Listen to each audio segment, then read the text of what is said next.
Je suis Dena Moana. J'aime chanter.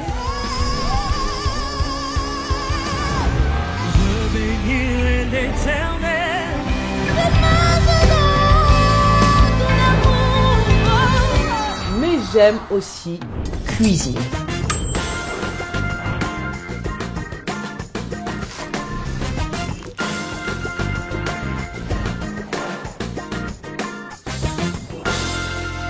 Bienvenue dans Delicious.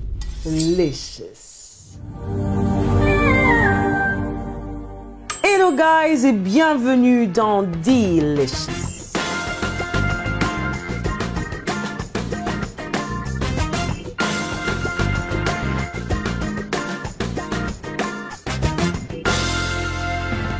Ici, le repas ordinaire se transforme en repas extraordinaire à cause de la petite dose d'onction qu'on y met. Dans la cuisine de Di, nous aurons aujourd'hui des tacos aux crevettes. J'ai dit tacos.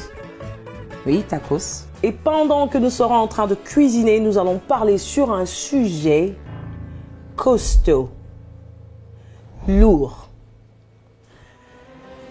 deep, very, very deep. L'importance de pardonner. Et je vais quand même en parler au travers de l'histoire d'une jeune fille. Tu vas voir que c'est très intéressant. Pour nos tacos, nous aurons besoin de tortillas, du citron, des crevettes, du maïs. Ici, j'ai du chou rouge, de la mayonnaise, de l'oignon rouge mariné, de l'ail que j'oublie souvent, de la coriandre, de l'jalapeno ou encore du piment doux. En avocat, on va utiliser un seul et du citron vert. Bien sûr, de l'autre côté, j'ai mon poivre blanc, noir, du sel et de l'huile. Voilà, je pense que je t'ai tout dit. Ce qu'on va faire à ce niveau-ci, on va attaquer nos crevettes. C'est déjà nettoyé, il faut se rassurer qu'on nettoie vraiment bien nos crevettes, c'est très très important. Et de quoi j'aurai besoin aujourd'hui? Bien sûr, je vais déposer mes crevettes ici. Oui, on a besoin de cette eau dans ça là. Ça va? C'est gluant ça.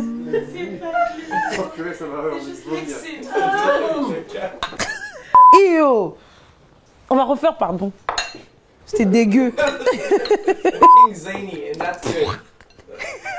Donc j'aurais besoin de mes crevettes. Vous avez remarqué qu'il y avait un tout petit peu de liquide, pas intéressant. Mais voilà, vous pouvez encore bien mettre du papier dessus pour étirer toute l'eau. Et là, je vais mettre, bien sûr, j'aurai besoin de mon ail. Et ce niveau-ci, ça n'obéit toujours pas. On va essayer ensemble. Ça va obéir ici. Let's go! Ouch! Bon, déjà on a du jus, c'est bon. On a tout. Je n'ai pas de cuillère avec moi, je vais prendre. Ici, c'est toujours prêt. Là, mon ail. Et je vais y mettre du poivre blanc, du sel. Allez. Voilà. Et le verset qui me traversait justement l'esprit en ce qui concerne notre sujet sérieux d'aujourd'hui, c'est dans Matthieu 6. Vous connaissez certainement ce verset qui dit « Pardonne-nous nos offenses, comme nous pardonnons à ceux qui nous ont offensés. » Je ne sais pas pour toi, mais moi lorsque j'entends ce verset, ça paraît simple, mais pas simple du tout. Parce que quand même, pour que mes offenses soient pardonnées, il faudrait que moi aussi je pardonne. Et là, je vous ai dit que je nous parlerai de ce sujet en vous racontant l'histoire. C'est l'histoire d'une jeune fille. Alors, qu'est-ce qui se passe? Elle a 6 ans. Elle est à l'école. Et là, une petite bagarre se passe entre elle et un ami de l'école. Un ami ou un collègue. Et là, ils se battent et la maîtresse arrive. Elle intervient pour leur dire, allez, ça suffit. On les prend dans un coin et là, on leur dit, vous devez quand même, voilà, vous réconcilier. Et la jeune fille dira non de manière catégorique. C'est un non de chez non. Elle veut pas. Elle veut pas se réconcilier avec son collègue d'école. C'est pas marrant. Je vous parle quand même d'une jeune fille de 6 ans. Elle a que 6 ans. Mais elle veut pas se réconcilier. Elle veut pas pardonner. Je ne sais pas qui a commencé la bagarre, mais une chose est sûre. Elle n'avait pas du tout l'intention de pardonner à son collègue de classe. Et là, ça va continuer. La fille, elle va grandir et elle va atteindre 12 ans. Je pense que c'est cette partie qui est quand même intéressante parce que cette fois-ci, c'est pas son collègue d'école qui lui fait du mal ou qui l'offense, mais cette fois-ci, c'est son frère. Son frère de 10 ans d'écart. Il y a quand même 10 ans d'écart entre eux qui lui fait quelque chose de mal, mais cette fois-là, la fille sera tellement en colère, elle va tellement retenir ce qui s'est passé entre elle et son frère qu'elle ne va pas lui parler pendant 2 ans. Je dis 2 ans. Elle va passer 2 ans de sa vie à vivre dans une même maison avec son frère, mais rien ne se passe. Elle fait de son mieux pour qu'ils ne se rencontrent jamais dans le couloir, au moment où on doit manger, au moment où il faut aller à l'école. Je parle quand même d'un écart de 10 ans entre eux, donc elle a 12 ans, son frère a 22 ans. Peu importe le mal qu'il lui a fait, la fille est décidée à ne pas parler à son frère pendant 2 ans. C'est quand même énorme, je trouve, 2 ans. Mais voilà, c'est son histoire et ça va comme ça évoluer jusqu'à ce qu'elle va se marier. Et dans le mariage, c'est sûr qu'elle ramène avec elle ce même caractère qu'elle a de retenir le mal qu'on lui a fait. Elle ne veut pas pardonner facilement. J'ai quand même parlé de cette jeune fille, elle a 6 ans, elle ne pardonne pas du tout. Elle a 12 ans, on monte quand même à un niveau élevé parce que ça va faire quand même 2 ans qu'elle n'a pas parlé à son frère pour enfin atterrir dans le mariage. Imaginez-vous, on entre avec ce genre de caractère dans le mariage. Quelle catastrophe. Et oui, elle est partie comme ça dans le mariage et là, ça sera après chaque dispute avec son mari, avec son conjoint. Elle lui parle pas pendant 2 semaines, elle a besoin du temps pour elle-même, elle boude et quand elle boude, même quand elle a tort, même quand c'est celle qui a raison, il n'y a rien. Ça marche pas. C'est un caractère qu'elle a avec elle, elle se justifie, elle se dit non, j'ai pas besoin de pardonner à chaque fois. Ou encore, j'ai pas besoin de pardonner aussi facilement. J'ai besoin de prendre mon temps pour moi. Voilà, c'est l'image de cette jeune fille. Jusqu'à ce que, dans le même mariage, elle va quand même rencontrer Jésus. Et pendant ce temps, on sait tous quand Jésus entre dans notre vie, les histoires sont un peu différentes. Donc là, le Saint-Esprit va commencer un travail, mais vraiment dans son caractère. Il va le changer, mais ce ne sera pas d'un coup, bien sûr. Là, il va commencer à lui parler jusqu'à ce que, pour le tester, une dispute va arriver. Et lorsque cette dispute arrive, le Saint-Esprit va forcer la jeune dame, elle est déjà devenue une jeune dame, finalement, à demander pardon. Elle est devant la porte, il faut aller parler à son mari, absolument. Et là, elle vient, elle essaye juste d'ouvrir le poignet de la porte. Elle prend 30 minutes. 30 minutes pour un poignet simple de sa porte avant d'aller parler à son mari. Devant son poignet, elle est bloquée comme ça. Et après, elle se décide, elle dit, bon, ça va, je vais y arriver. Elle va traverser, elle va quand même aller vers son mari. Arriver devant son mari, elle va s'asseoir sur le lit, elle lui dit simplement, je veux te parler. Je tiens à te rappeler quand même, elle est juste venue demander pardon, juste pardon. Elle arrive, elle s'assoit sur le lit, c'est encore 30 minutes juste pour sortir le mot pardon de sa bouche. Et là, finalement, les 30 minutes vont s'épuiser et elle va dire, écoute, je suis venue te parler, je voudrais te dire, pardonne-moi pour ce que j'ai fait et tous les blablabla qu'elle a dit, qui suivaient. Elle était presque en larmes, triste. Elle doit faire une scène parce qu'elle n'est pas vraiment habituée à demander pardon. La belle surprise. Son époux va la regarder simplement et lui dire, ok, je t'ai entendu. Oh, catastrophe. C'est une personne qui doit apprendre à se rabaisser selon elle, à demander pardon selon elle. C'est un chemin qu'elle a pris. C'est lourd pour elle. C'est pas possible qu'elle dise simplement pardon. Et là, elle va avoir l'impression qu'elle se fait rejeter. Qu'est-ce qu'elle fait? Elle va retourner auprès de celui qui l'enseigne, le Saint-Esprit, pour lui dire, mais finalement, comment est-ce possible? Est-ce que tu as vu que j'ai demandé pardon? Est-ce que tu as vu l'effort que j'ai fourni et tout ça? Ah, je tiens à dire à quelqu'un justement que lorsqu'on est sur le chemin de l'apprentissage du pardon, c'est pas aussi simple que ça. On sera buté, on sera mis devant les circonstances qui vont justement un tout petit peu attaquer notre orgueil, nous rappeler que c'est tout un chemin qu'on doit prendre vers ce pardon. Et là, c'est elle qui est là et elle pleure pour son cas parce qu'elle, pour elle, c'est pas possible que après que moi j'ai dit pardon, qu'on me dise simplement, hein, c'est bon, tu peux rentrer chez toi. Et là, elle va continuer sur ce chemin où le Saint-Esprit doit lui apprendre justement à pardonner. Vous savez pourquoi? Il y a un verset dans la Bible aussi qui dit justement que quand on ne pardonne pas, un peu comme je l'avais dit au début, notre Père Céleste ne nous pardonne pas. Ça ressemble à une obligation, puisque quand elle a pris le courage d'aller parler à son mari, ça ressemblait à une obligation. Elle faisait parce qu'elle voulait obéir au nouveau maître qu'elle suivait, qui est Jésus-Christ. Elle faisait parce qu'elle se disait, bah écoute, je vais quand même le faire, mais elle a fait par obéissance. C'était pas vraiment une volonté. Elle devait casser ce caractère d'elle qu'elle avait, de retenir les gens dans son cœur. Et tout au long de ce passage, s'il faut le dire comme ça, ou encore de cet apprentissage, le Saint-Esprit va lui montrer une belle image de quelqu'un qui pardonne pas justement. Et là, c'était une image qui paraissait devant elle. C'était elle tenant une clé. Cette clé, c'était sa rancœur qu'elle avait envers les personnes à qui elle pardonnait pas. Et les personnes étaient dans l'autre bout, c'est-à-dire comme une prison.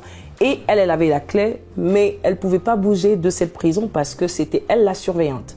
Et là, le Saint-Esprit va lui dire, écoute, autant tu mets ces personnes dans la prison, toi aussi tu es dans une prison.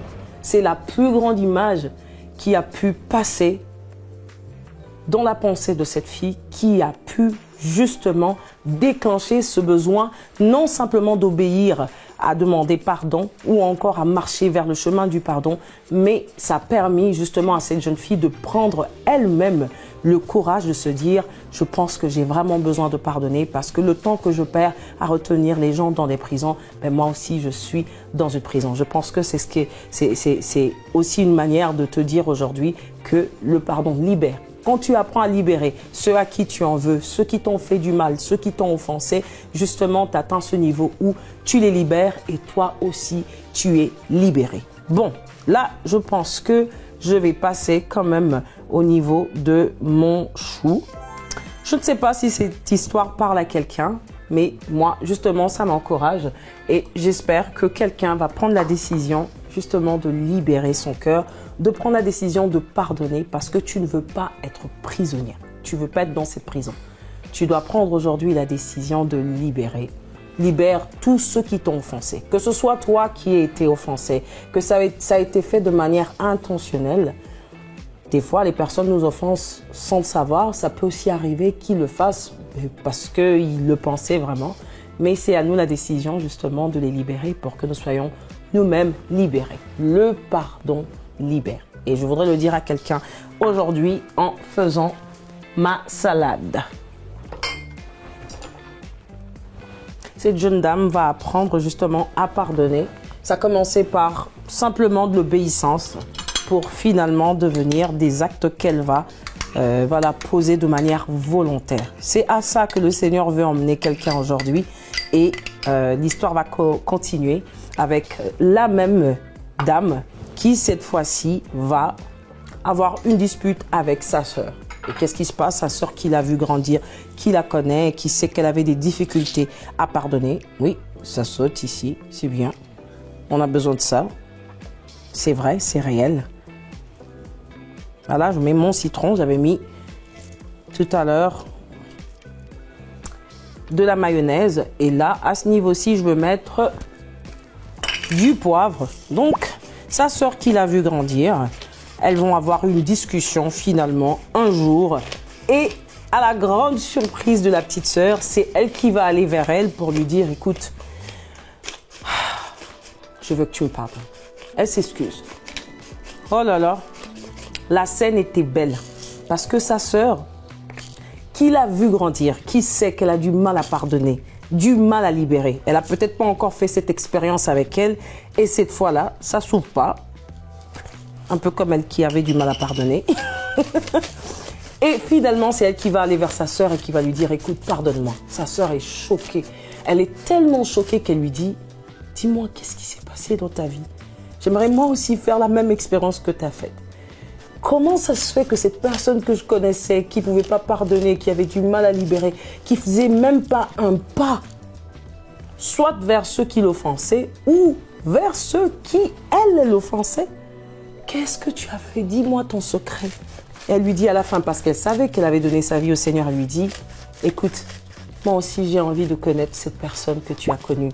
Regarde combien le Seigneur peut prendre quelqu'un qui avait du mal à pardonner, lui apprendre à pardonner, en bien sûr l'introduisant avec, comment je dirais, presque un commandement, va lui dire, va demander pardon. Au début, elle tire les pieds pour le faire jusqu'à ce qu'elle apprenne. Et quand elle apprend, elle le fait de manière tellement naturelle que ça choque ceux qui sont autour d'elle. C'est à ça que le Seigneur veut t'emmener. Parce que, au travers de ce simple geste qu'elle a pu faire, sa sœur a dû se tourner vers le Seigneur à son tour et dire, apprends-moi comment tu as fait. Elle n'avait pas d'autre choix que de lui dire, écoute, je ne peux pas t'apprendre, mais au contraire, je peux te présenter à la personne qui a permis que mon cœur se transforme à ce niveau. Et cette personne, toi et moi, le savons, ce n'est personne d'autre que si ce n'est Jésus-Christ. Lorsque tu apprends justement à marcher avec le Christ, il va te prendre sur des chemins qui étaient sensibles pour toi. C'était peut-être difficile, tu avais du mal à pardonner. Aujourd'hui, je sais et je veux parler à quelqu'un justement qui à chaque fois qu'il voit les circonstances qui se sont passées autour de lui, se dit mais c'est pas possible. Tu trouves même des justifications. Je veux pas, voilà, la personne m'a fait du mal, elle m'a blessé, elle m'a rejeté, elle m'a brisé. C'est pas possible. C'est toi qui seras libéré. Et quand les gens regarderont ta vie, ils auront envie de suivre celui que tu as suivi. Je voudrais encourager quelqu'un aujourd'hui à se libérer, à apprendre à pardonner, à avancer, parce que toi aussi tu deviendras justement ce modèle de pardon autour de toi. Si la dame, elle a pu influencer sa sœur qui était à côté, imaginez-vous combien de personnes elle peut influencer dans son entourage et encore bien plus loin que dans sa propre famille. Ma salade est prête, je vais la mettre au frais et récupérer mes crevettes que je vais commencer à cuire tout de suite avec toi. Voilà, un filet d'huile, ça suffit, c'est assez. Et je sais que tu te poses des questions, mais c'est qui cette fille? C'est qui l'a raconté? C'est qui lui a raconté cette histoire? Cette jeune fille de 6 ans, 12 ans, la dame mariée, et puis après celle qui a appris à pardonner, ce n'est personne d'autre si ce n'est dit. Et oui, c'est moi. L'histoire que je viens de te raconter, c'est mon histoire. C'est le cheminement que j'ai pris pour apprendre à pardonner. Oh, combien c'était difficile. Combien j'en voulais à ceux qui étaient autour de moi. Comment je voulais retenir, je voulais les voir souffrir à quelquefois. Combien pour moi, c'était des justifications après des justifications. Pourquoi pardonner? Pourquoi est-ce que je dois relâcher? Pourquoi est-ce que tu n'as pas vu ce que cette personne m'a fait? J'ai rencontré le Christ et un problème de caractère s'est transformé à cause du fait que j'avais regardé dans la direction de la croix. Rappelez-vous, s'il y a quelqu'un qui m'a pardonné, et cette personne c'est Jésus, s'il m'a pardonné tous mes péchés alors que je ne le méritais pas, avec tout le mal que j'ai pu faire, il s'est tourné vers moi, il m'a tendu la main, il m'a tiré de ce gouffre dans lequel j'étais. Il m'a pardonné avant même que je ne regarde dans sa direction. Qui suis-je pour retenir ceux qui me font du mal? Oui, cette personne, c'est moi. Et j'ai tenu justement à te raconter cette histoire pour que tu sois encouragé de là où tu es. Je ne sais pas ce que tu as traversé.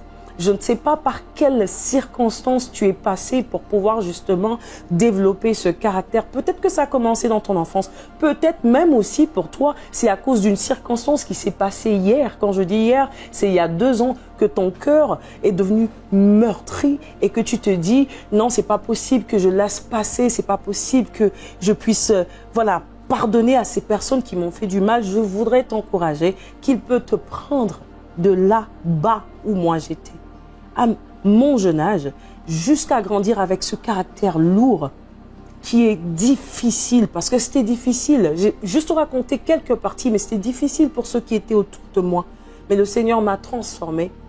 Et du transformé que je suis devenue, j'ai pu moi aussi devenir le message de la transformation tout autour de moi. Et le Seigneur veut justement faire de toi cet exemple. Je ne vais pas oublier mon huile qui est en train de cuire parce qu'ici on cuisine en même temps qu'on discute sur ce genre de sujet.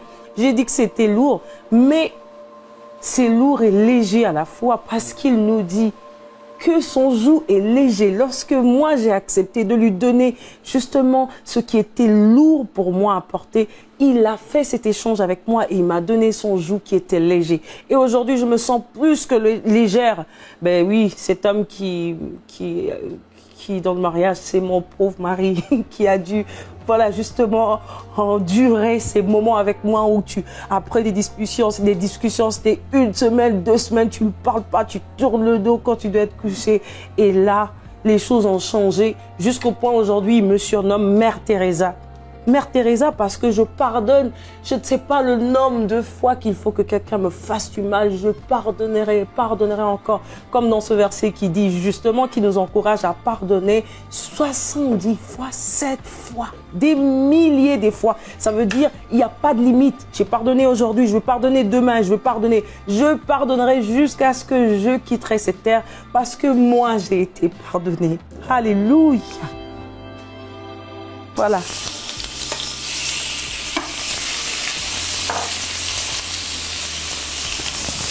Le chemin du pardon, que c'est magnifique.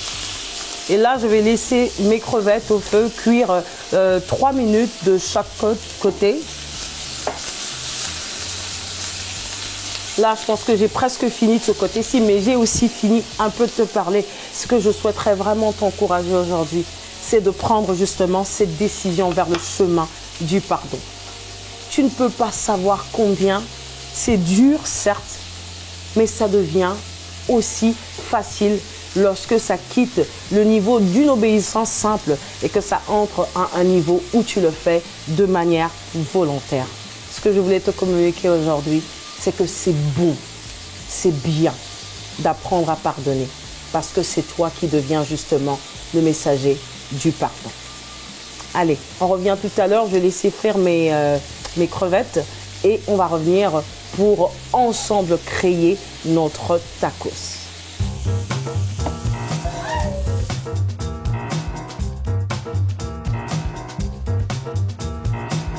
Allez, chauffe-toi! Mes crevettes sont prêtes. À ce niveau, c'est bon. Et là, on va passer à l'assemblage de notre tacos. Je sais que ça doit certainement choquer quelqu'un quand tu m'entends chanter Walk in love, marche dans l'amour. Et tu te dis, mais cette histoire-là, c'est elle. Eh oui, c'est bien moi. C'est beau, n'est-ce pas? Quand Dieu se décide justement de changer la vie de quelqu'un, on doit voir des signes. Il est tout petit, hein, notre tacos. Tout petit, tout petit. On peut en manger plusieurs. Quelqu'un dit, mais seulement ça là. Oui, seulement ça. Mais on peut en manger plusieurs. C'est ça. C'est ça qui fait toute la différence. Là, là. Tu en mets autant que tu veux. L'essentiel, c'est que ça ne puisse pas tomber.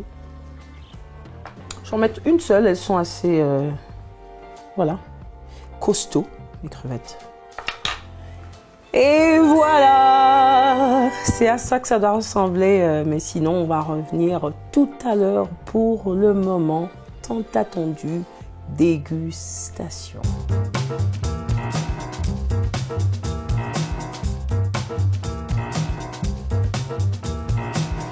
Tout est bien qui finit bien. Oui, c'est l'histoire de cette jeune fille justement qui devait passer par le chemin du pardon, apprendre comment pardonner. Et le Seigneur veut faire la même chose avec toi justement. Il veut non seulement t'apprendre à pardonner, mais aussi te pardonner aujourd'hui. Tu peux prendre justement ce même chemin, ouvre ton cœur parce qu'il veut faire quelque chose avec toi. Et cette chose aujourd'hui, c'est apprendre comment pardonner et aussi être pardonné. Nous allons prier pour notre repas, certes, mais aussi pour quelqu'un qui voudrait passer par ce même chemin. Seigneur, nous te rendons grâce pour ton amour. Père, merci. Parce que j'ai vécu ton amour. J'ai vécu, au Père éternel, l'apprentissage du pardon. Et voici que tout a changé tout autour de moi. Je te rends grâce parce que tu l'as fait pour moi. Mais je te rends surtout grâce parce que tu vas le faire pour quelqu'un qui me regarde aujourd'hui. Merci Seigneur au Père de l'aider à pardonner, mais aussi de le pardonner ou lui pardonner Seigneur au Père. Merci parce que tu es un Dieu bon et que tout ce que tu fais pour nous est bon. Merci pour ce repas que nous allons déguster tout à l'heure avec action de grâce. Nous prions aujourd'hui. Amen. Let's go! Ça paraît bon ici? Non, ça paraît pas bon. C'est bon. Mais on va goûter ça ensemble et je vous dirai si c'est réellement bon. C'est le moment tant attendu. Un tout petit peu ça. Allez, ils vont sortir de la cuillère. Bien. Et voilà. Bon. Je vous préviens, ça va aller un peu partout. C'est des tacos.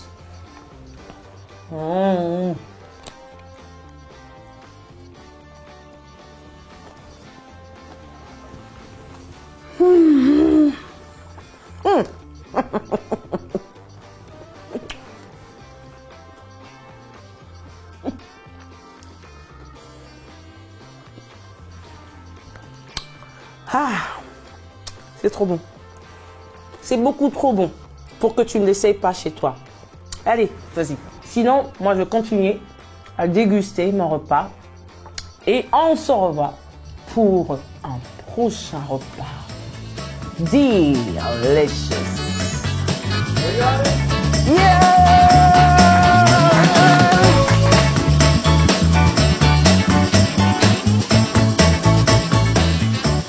Ah là là, mais c'est vraiment bon. Ah, rien en plus.